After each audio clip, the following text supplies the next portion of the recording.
It's a pleasure to be here as always, and I extend a very warm welcome to Chitra Banerjee Divakaruni, the Thank you. renowned, renowned Indian American author, poet, and activist. And this literally is the grand finale of Literati 2020. And Niharika has stolen one of my lines because I have been so looking forward to this session.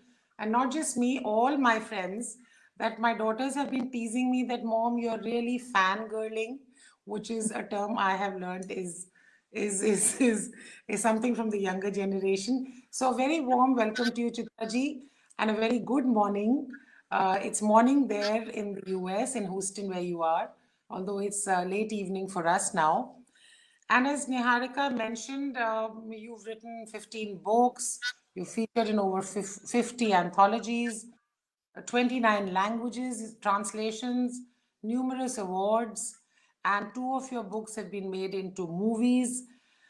So it's and currently you are the professor of creative writing at the University of Houston in the US, and for me personally, I mean, I might be biased.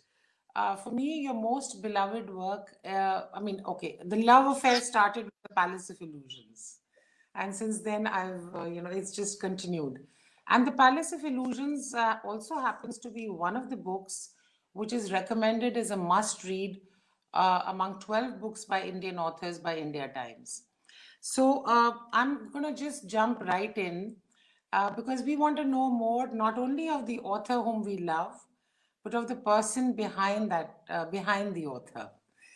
So thank you for being with us. And any preliminary thoughts?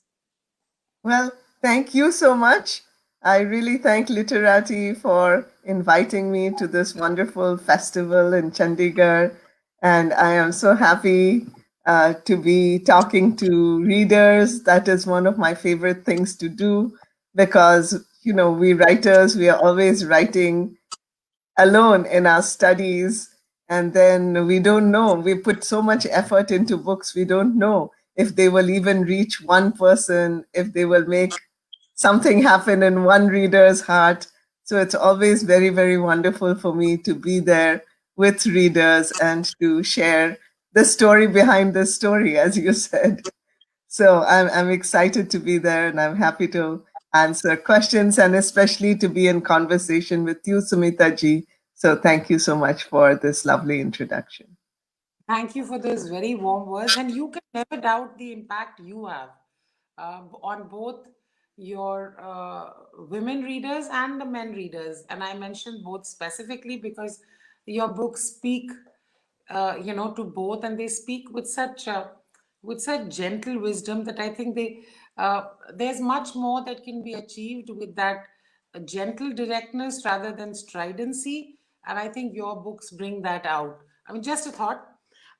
You went to the US as a fresh out of college from Kolkata. And then you went on to do a master's and then a PhD from UC Berkeley, and now you're a professor yourself. So it's been over 4 decades in the US, give or take. So, how would you describe your journey over the years? And especially, were there some interesting or comical moments in the earlier years? Yes, a great questions. Well, first of all, I want to go back to your statement about men readers and women readers because, of course, I love all my women readers, but I really appreciate all the men readers too because, I want them to read. I want men, all men readers, but especially out of my culture because that matters most to me, to read these stories of strong and complex women because I think that one of my hopes is that as people read, reading is a very, what shall I say, opening up of the heart activity, right? So at other times we're defensive when we talk to people or maybe when we're in public situations. But when we are alone at the book, that is the time to open up our hearts. So I really do want men to open up their hearts to the idea of strong and complex women.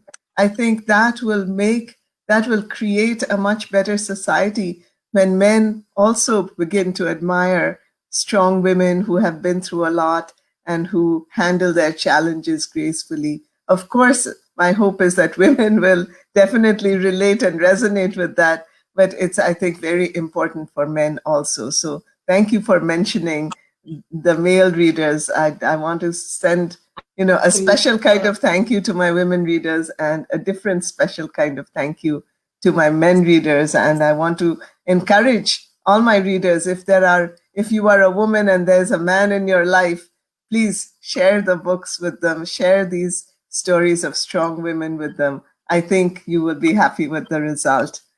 Going back to my time in the US, Yes, oh I yeah, have done when, just that. sorry? Sir, I just said I've done just that. I've actually, gifted your book to some of my closest men friends and relatives, family members, just to achieve that insight which you mentioned. Thank you so So much. thank you for Thank that. you. Thank you. So, going back to my many years in the US, yes, when I arrived in the US, it was a very different time. I was a very different person. Remember, this is long before the internet. So, I had very little practical idea of the US, only what I read in books, only what I read in newspapers and things like that. And because of family circumstance, I had my brother was living in Ohio in Dayton, which was a relatively small town. So people had not seen very many Indians at this time. This was in the 1970s, and I used to wear my Indian sari. And I got a job in the mall because at that time, I had no money. I was saving up to go to college, so I got a job in the mall, and I would wear my sari and walk to the mall from our house because I had no other transportation. And literally, uh, cars would come to a standstill. People would stop just to look at this person walking down the street in a sari. So it made me feel very strange. It made me feel like I was some kind of alien specimen. But it was a very, in retrospect, all of the difficult and challenging early immigration experiences that I had were very good because it made me see myself in a way I had never thought of seeing myself. In Kolkata, I was just one of many. Nobody spared me a second glance. It was all very natural. We never thought about our cultural ideas or our cultural identity or our national identity. It was just taken for granted. And Yeah. being halfway across the world made me examine all those things. I think for the first time, it really made me, I don't know, it made me examine and appreciate what it meant for me to be an Indian woman, what it meant for me to come out of the culture, who were the people who I really admired, who were now, either physically or even mentally really halfway across the world from me. So I think it really made me grow up, and it made me that is why I became a writer, to not for other people, because when I started I never thought I was going to be a writer. I had no idea. I had no I had no sense of whether I had any talent or not. But it was important for me to write these things down, to analyze them for myself. And that's how I started writing my first set of stories, immigrant stories, which became the book Arranged Marriage, which went on to win an American Book Award. So wonderful to hear this, and so insightful, and how you made the processing of your new experiences into something that so many others could relate to or could identify with. Uh, but most of your major works have been and continue to be set broadly in the US and in India.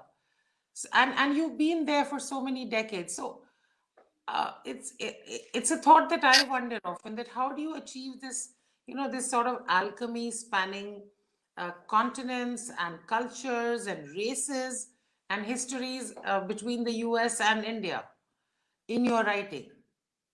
Yeah, well, So one of the things. person now from the one who reached there. Yes, I think, and I think we are all works in progress. We are all changing all the time. So I'm aware of that. India itself is changing in so many, amazing ways. So it's very important for me to keep in touch with India, which I do, first of all, through the internet. Things have become so much easier.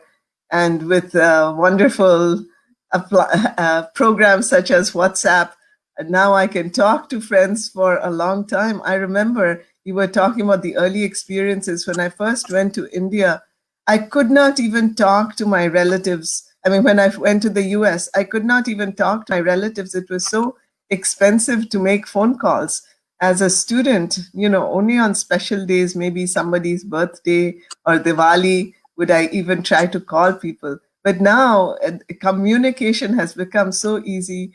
So through the internet, through WhatsApp, and through visits to India, I really try to stay connected and understand what's going on. I like talking to many people. I will sometimes put up a question on my Facebook page, and fans are very generous. They will give me their sense of it. Uh, uh, they will direct me to news sources, and so it's very important, I think, for me to understand the changing climate in both countries, because otherwise I would not be able to write about them. So that's very, yeah. And I like to write things that span time, so that my newest book of immigrant culture, which came out before Forest of Enchantments, is Before We Visit the Goddess. And that is the story of three generations of women.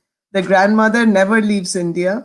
The daughter is the one who immigrates, and her granddaughter is the one who has become the most American of them and has never gone back to India. And yet she feels a strong connection to her grandmother. And I think that is one of the wonderful things in our culture, this intergenerational connection, this passing down of, I don't know, culture, values.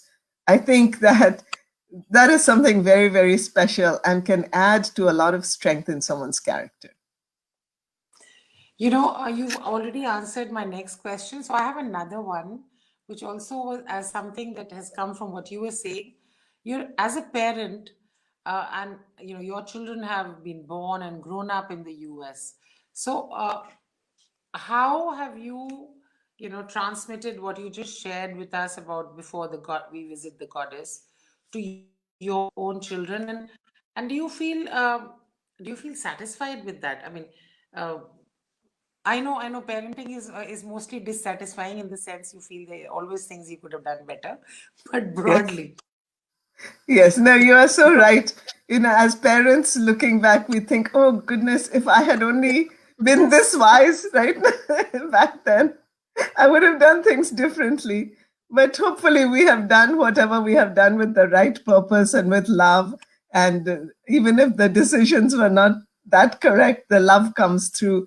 It's been Yes. very important for me to to share my Indian culture with my children. They will be who they will be, whether they grow up in India or they grow up in the US. So true. Ultimately, children come with their own destinies and their own personalities. They will be So who they will be. My job, I have felt, is just to expose them. And of course, being a reader and a writer, I have exposed them to books out of our culture and the great stories out of our culture, just like my grandfather did. He told me the stories of the Ramayana and the Mahabharata, and they resonated within me. And many years later, they came out as Palace of Illusions and Forest of Enchantments. So, similarly, I have wanted to really share these stories with my children. So when they were little, I would just verbally tell them these stories. Our favorite time was night, just before sleeping. So they had a big bed, and both the boys would lie down with me in the big bed, and we'd turn off the light. And in the dark, I would tell them all these stories. So I do think these stories have become their great favorites. And because every once in a while they'll refer to them, when one day I remember that I told the little one, what is your big brother doing? Then and he shouted down to me, Mom, he is sleeping like Kumbhakarna. And I thought, yes, I've done something good. yes. Oh, it's so wonderful to hear this, and I think there is a huge huge tip to all parents, even current parents, whether they're in India or anywhere in the world, that it is through talk, through stories, through narratives that we share, that we transmit our journey, and we transmit centuries of wisdom, and centuries of our culture, and how important it is to do that with our own children. I think you brought out in there जो कहते हैं कि बहुत ही सहज भाव से, very easily and simply. Thank you for that. Thank Uh, you. you've also written a lot about the immigrant experience, especially about the female Indian diaspora's cultural and social experience, uh, sort of uprooted from their moorings, familiar moorings in India, to a completely new environment in the US or in North America. So, would you tell us a little more about that? Sure. I think what is wonderful about this experience and exploring this experience is it is so different for people and it is so different for the generations. And that's why this generational book that I was talking about is, is special to me because it shows that the daughter who grows up in the US, her name is Tara, her experience of the US is very different. She's still Indian, right? Because when other people look at her, they will not think like people outside of the Indian community look at her. They will not, the first thought in their heads will not be that she's American. The first thought in their heads is that she's from India, even though she's been in America always. So I think that dichotomy, I have become more and more interested in examining that because that's a little different. Our experience as immigrants going to the US is very different from our children's experience. But theirs is the experience of the future. So I'm more and more interested in trying to examine it. And I often talk to my children's friends who are of Indian origin or South Asian origin and get ideas from them. Although, it gotten increasingly difficult because they're very suspicious. They're like, oh, auntie's going to put this in a book. So now they're more cautious. So I have to just kind of hang around when they come to the house and they're all chatting and I'm in the kitchen fixing khana for them. But I'm actually really listening and stealing ideas. So now you have to be super surreptitious and smart. I'm sure you're doing well with that. And yes, I agree. It's always a revelation and a learning listening to one's own children, and I think it also helps you stay a little young in your mind, a little up to speed with things in the world as they are today, and how people are thinking. Yes, You and began. I just wanted to add something. You just said something so important, and that is very true for me as a writer as well. When I write on a subject, whether it's Draupadi or Sita or my latest Queen Jindan, I have to come to that with an open mind. I can't come to the subject thinking, "Oh, I already know what this is about." Because then I have a closed mind. There's no discovery, there's no growth, neither for me nor for the character in the book, because I've already put them into some categories, a little Yeah. box, right? So it's very important for me to come to a project thinking, okay, these are my initial thoughts, but I might be wrong. Let me have an open mind. And that is I've learned over the years that the habits that make a person into a good writer can also help to make a person into a mature human being in the world. So if I approach an issue already thinking that I know everything about this issue, you know what I'm saying. I'm just going to be so close minded about it. Yeah. And as they say, that real knowledge lies in knowing how little we know, and therefore, all the more reason to have an open mind about things. And I think that would help the world in general nowadays, given that social media has made us all so opinionated. Okay, coming back, you began your writing career as a poet, which is, I write poetry only, so that's very special to me. Then you wrote Arranged Marriage and which became a play and was so well received. And then you moved into full-fledged writing of novels. So, how and why did this transition happen? And do you still have a favorite among these three genres? Great question. So, yes, I started as a poet, and that's what I wanted to write at that point. And that was very important to me and to my growth because it made me focus on the word, on the image, and on the feeling of the moment. So, emotion was very important, that dramatic moment in which the poem is being written was very important to me. I still love poetry. I read a lot of poetry. I put up poems on my Facebook page, the poems that I love, because I want to share the writings of writers that I admire with all of my fans and readers. And so I continue doing that. And I think it has really helped me as a writer of fiction, of novels, because it's made me aware of the image. So the image is very important to me, to be able to convey that maybe visually or just through the other sense images. People are eating something. How does that feel? So even though I have a big picture in mind, a life, as with these three women, Sita, Draupadi, Jindan, it's like the entire course of their lives that I'm talking about. But specific moments come alive because of images, because I think as readers can really connect to them through their bodies, as it were. When Jindan is eating something, for the first time, she goes out, she goes on an outing with Maharaja Ranjit Singh, and he gives her a peach, and she's never eaten a peach. How does that feel in the mouth? That is what brings a book alive for me, right? So the poetry has always continued to be important to me in this way. And it resonates, it shines through in all your writing. I mean, whether it was Palace of Illusions in 2008 or The Forest of Enchantment in 2019, it shines through brilliantly. But what prompted you to take on these two huge, I mean, they're gigantic literary challenges? You are literally retelling the two greatest Indian epics, Mahabharata and Ramayana, and you're doing from the female protagonist viewpoint. Not only the protagonist, all the women characters, I think, have been treated with a rare sensitivity and understanding.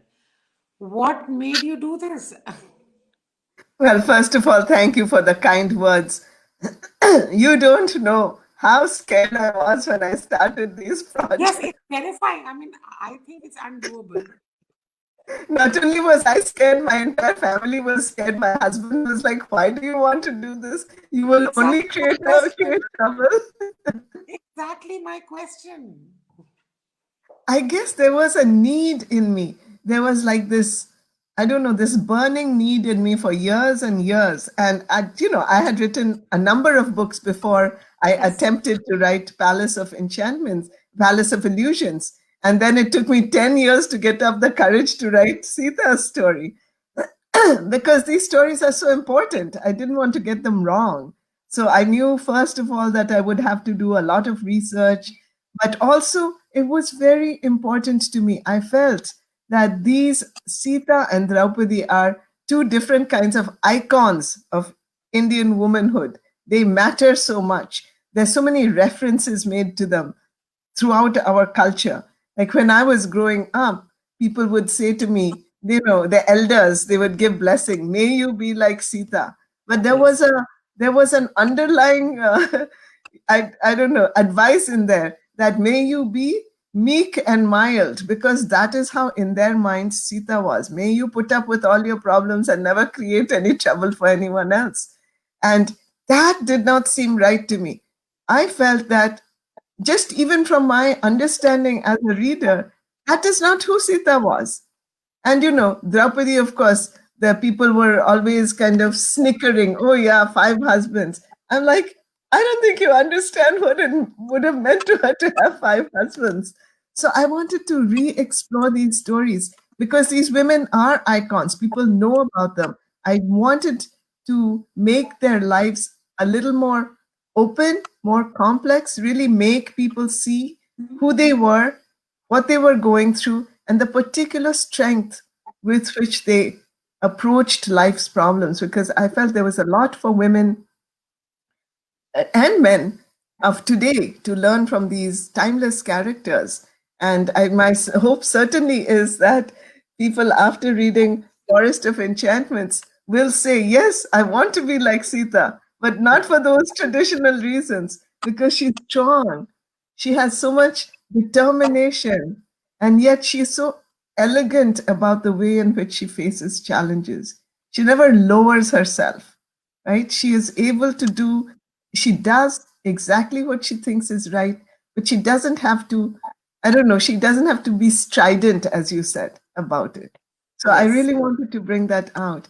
And with Draupadi, I wanted to bring out the kind of courage, surrounded by men all her life. She has no women in her life to turn to until much later in Palace of Illusions, when she finally begins to understand Kunti. But all on her own, she refuses to give up. And I think the moment of Panchali's life that really resonated with me is the very famous scene of Vastraharan, when her clothes are being pulled off of her in court. And, in the traditional story, the most important part of that is, she calls on Lord Krishna and he gives her infinite clothing, and she's not humiliated in court. But in Palace of Illusions, as I was writing that scene, this thought came to me. And that's the wonderful thing about writing. I'm sure you know this as a writer yourself. Moments of inspiration come that I did not think about consciously. And this moment came to me. And I kind of heard Krishna saying to her, no one can humiliate you unless you agree to be humiliated. Outside people can do things to you, but inside you control that. And that was such a powerful moment of discovery. And I thought, yes, that is what Panchali would have learned from that. And that is what she will do the rest of her life. She will not allow outside events to define who she is inside. And I think that's such an important human lesson, not just for women, for everybody, but particularly because I think women often find themselves in those positions of being powerless or being acted upon. It's very important to develop that inner sense of ourselves. So these are just some of the ways and or reasons why these stories resonate with me.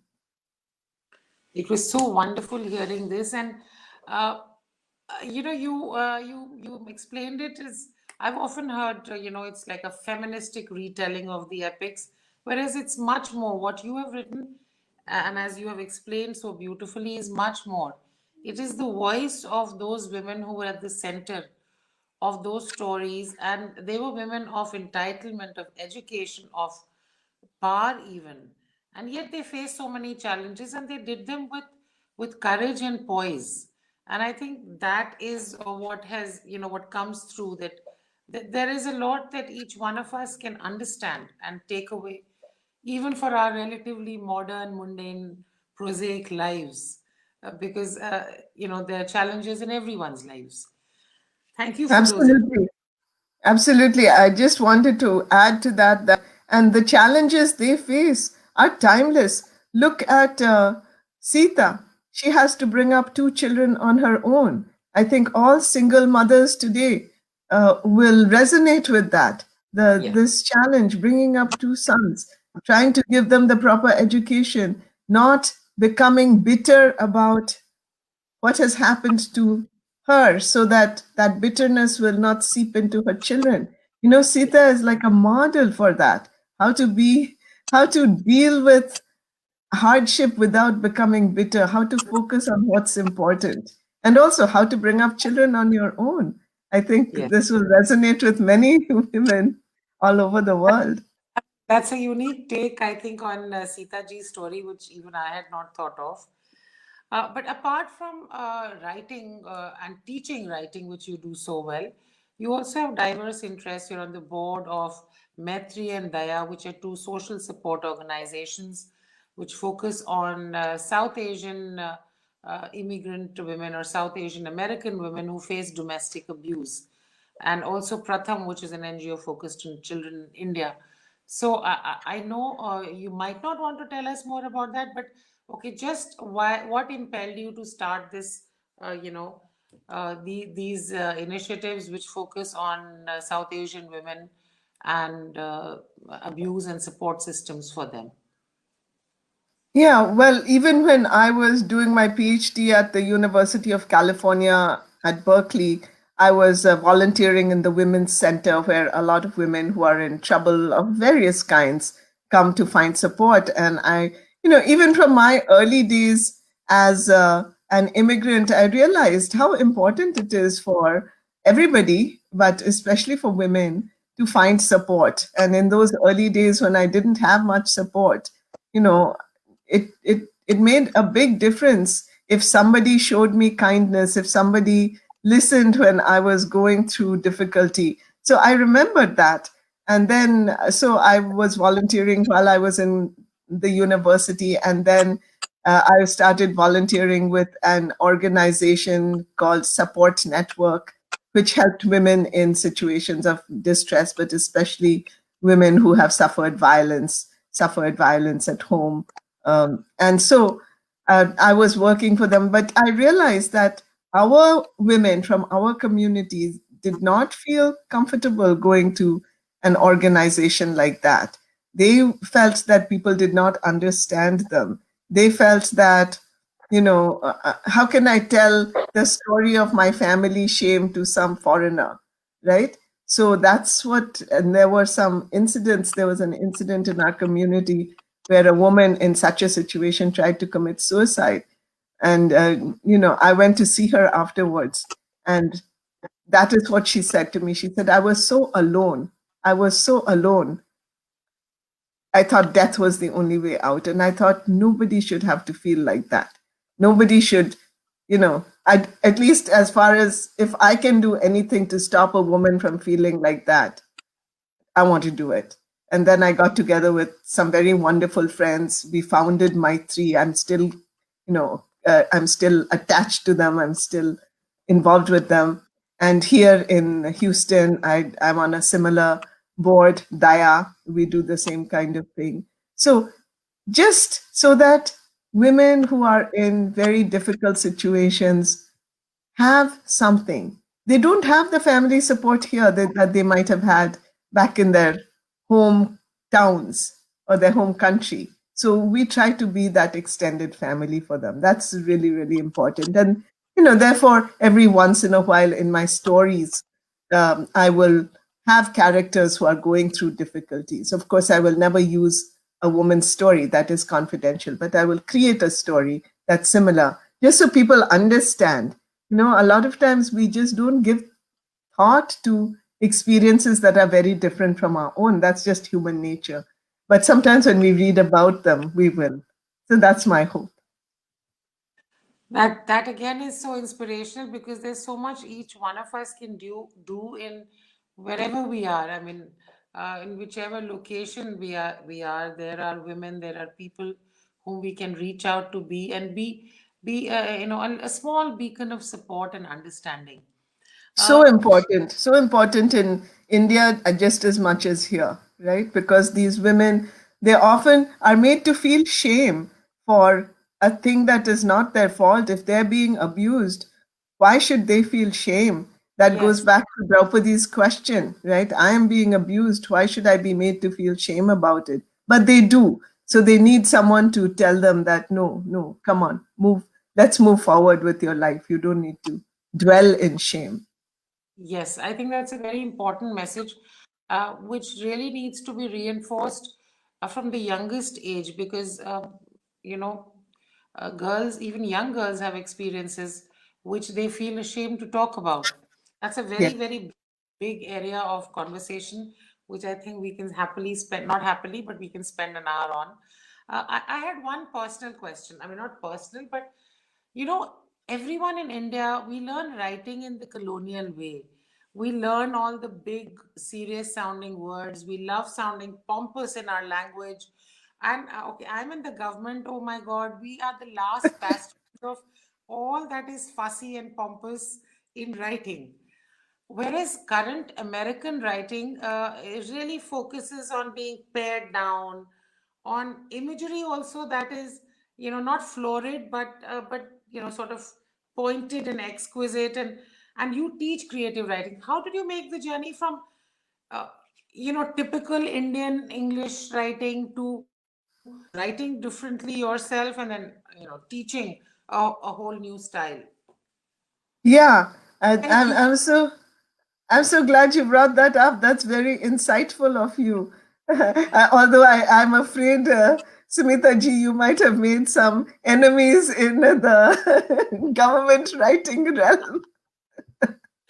No, I laugh about it all the time. Aforementioned this, that. I mean, we are masters of it, and we love doing it. Yes, So, yes. and we love long sentences. One paragraph is easily one sentence, And and if that's the not just reader government. That's college students, school students, everyone. and if the reader doesn't understand at least five and six of those words, then it is really good writing. Exactly, it's successful writing.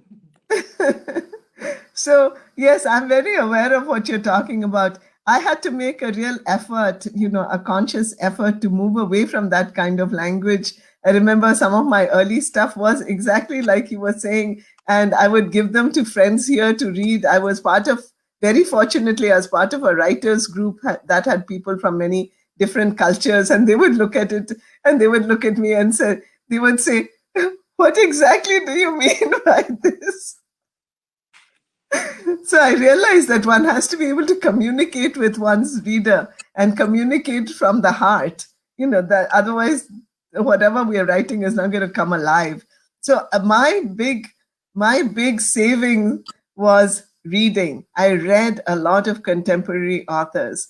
I read a lot of contemporary American authors, European authors. I read a lot of contemporary multicultural American voices.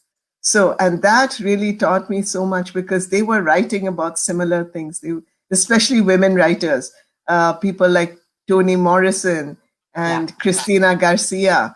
And, there were just so many wonderful women writing at that time, Sandra Cisneros. So they were writing out of different cultures, which is exactly what I wanted to do to, bring my culture alive, bring my characters alive. But they were doing it in a way that coming from a whole other place, could really relate because they were talking about the human experience in very not simplistic terms, but simple terms. And I realized the value of simpleness as a writer. And I think that really changed me. And even now, when I teach, let me get some water. Yes. Even now when I teach, I'm always checking my students to see if they're being, extra complicated just to appear smart. Then I say to them, look, this is not how a story works. You have to really bring the character alive in a way that the reader can appreciate it. And you're not writing for some reader who has huge, huge vocabulary. You are writing for people. You're writing, you want your works to reach people. Otherwise, what is it for? Why am I even writing? I should just write in a diary and put it away. So, simplicity has been a big hallmark, something for me to always reach for.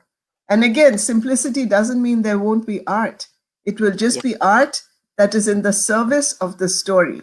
And the story is not in service of the art. It's not in service of the language.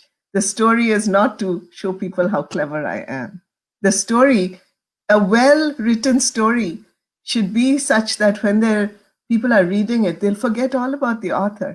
It's all about the character instead and their relationship, their very private, one on one, intimate relationship with the character. Everything else should like disappear from the story. How beautifully said. And I think there could not be better advice for young writers or writers, aspiring writers, which was also one of the things I wanted to ask you. But you've already explained that so beautifully. And actually, you're right. Simplicity is the most difficult art to achieve, because it's easy to do the complicated and the elaborate, but to pare it down and reduce and retain the beauty and the message, and as you said, to keep it in service of the story, that needs true skill. So that's great advice for all our young writers who are tuned in with us right now. My final question to you has to be the one that everyone has been wanting me to ask you. Just a few days ago, HarperCollins has announced your next book, The Last Queen. And this is the very inspirational story of Rani Jindan Kaur, the last queen of the Punjab. So, how did you zero in upon, later medieval Indian history, that to Punjab, and then Rani Jindan Kaur? And tell us a bit more about this book, because all your fans are terribly excited as it is. It's coming out in Yes, January 21, just I'm just 1 also month before. I'm also very excited about this. And that is, she's such a wonderful person.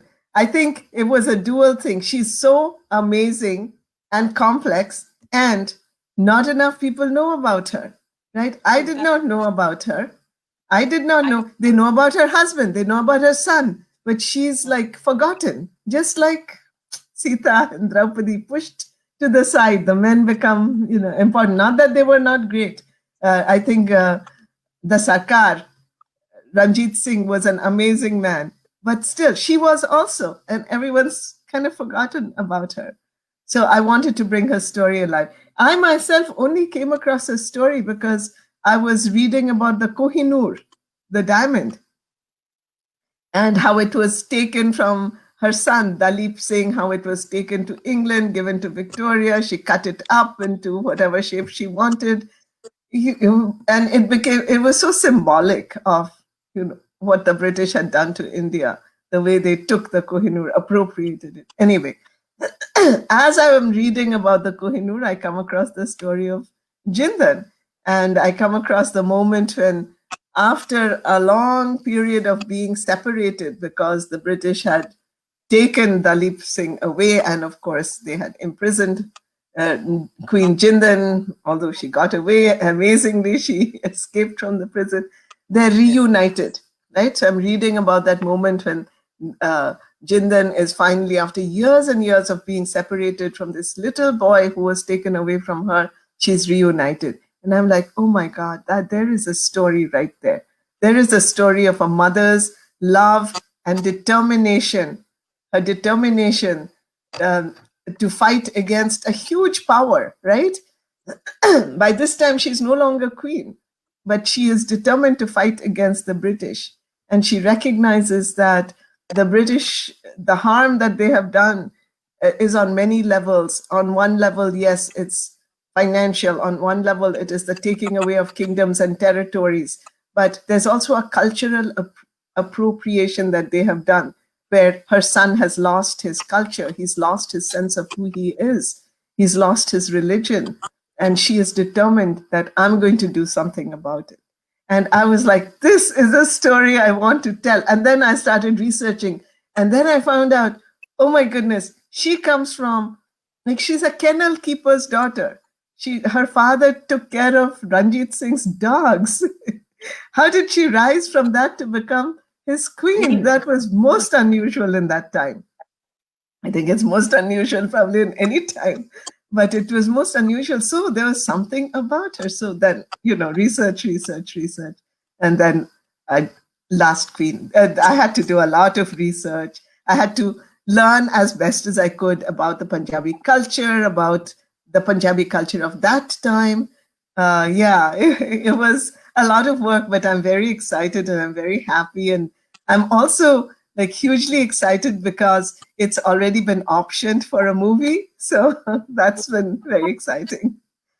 That is truly exciting, and I don't remember when I have enjoyed a conversation as much, where I have smiled as much, where I have felt as much positivity and knowledge uh, i- together as much.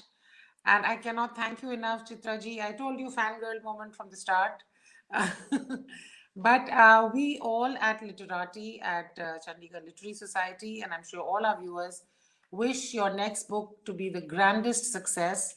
There are a lot of questions, but we are kind of running out of time. It is now 9:20 p.m. in India, and I think we've been keeping some people away at least from their dinner. Uh, Thank you again, Chitra ji. We hope to be, continue to be associated in your literary journey.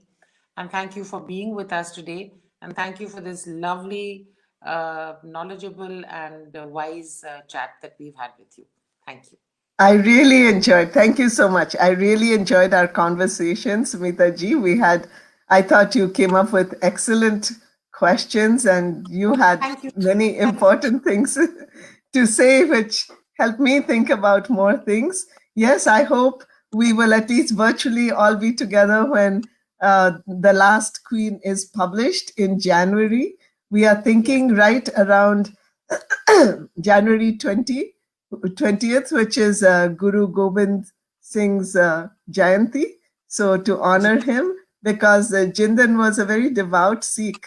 So Yes. to honor him and to honor her, we are trying to make that the time when the book will be released. So I invite you and all our listeners today. I know there will be events at that time, and please join us in making Jindan's story known to the world, to see her as, again, the very complex and human heroine that she is.